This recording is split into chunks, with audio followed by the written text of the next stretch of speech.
tonight, I'm gonna kill a man. One soul was about to be avenged.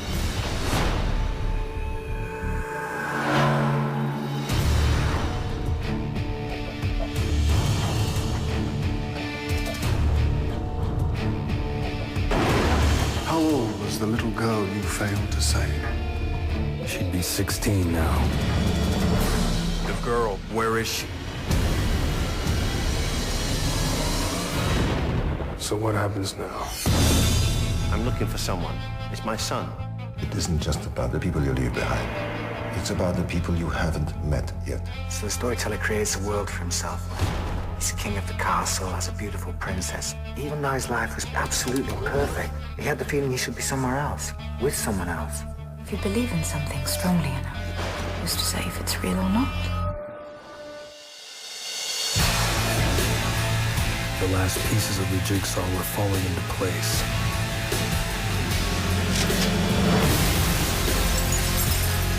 The girl I was supposed to save was running out of time.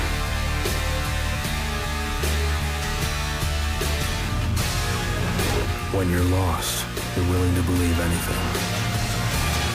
Hey guys, this week on the Real DVD Watchers, I'm reviewing Franklyn, which is a 2008 British movie directed and written by a guy named Gerald McMorrow. It's a fairly low-budget movie, and it wasn't that popular, I think, when it came out in cinemas and stuff. But it's a pretty decent movie. It's a strange movie in a way because it's set in two different locations, and I guess time periods as well. You have this kind of hooded masked character here, who's he's sort of a masked hero of this place called Meanwhile City, and his name is Priest. And this place called Meanwhile City is kind of like a futuristic kind of dystopia, I suppose. It kind of reminded me of like a lot of the characters and things that were there reminded me of stuff from like Hellboy and things like that. It has that kind of feel to it, like a comic book kind of feel to this location called Meanwhile Town. And it's kind of Meanwhile City, sorry, and it's kind of narrated by this guy called Priest, who's played by Ryan Philippe. And you have this guy who's trying to find. Basically, Meanwhile City is filled with all these different religions and stuff, and you have to be part of a religion, I think, to live there. And Priest is hunting down this guy called the Individual, and the Individual basically killed this girl who I think the Priest was trying to save. And at the same time, you have this whole other, like, three other stories by these three other characters that are happening in kind of our time in like London in the UK, and it's really confusing at first. Well, it's not necessarily confusing, it's kind of weird. But after a while it kind of sinks in and it actually works quite well, I thought. Some people may really hate it and be really put off by it because it's kind of strange that you're going backwards and forwards between these two different timelines, different realities, I guess. It's a bit weird.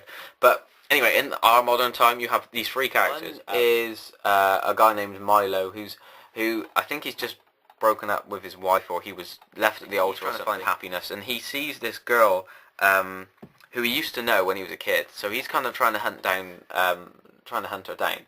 At the same time, you also have a guy called Esser, who's played by Bernard Hill. He's this guy who's looking for his missing son. You have Amelia, who's played by I think it's Ava Green, who is a beautiful young art student whose suicidal art projects become increasingly deadly. Basically what that means is she is this art student who's a little weird. She's, well, not necessarily weird, she's kind of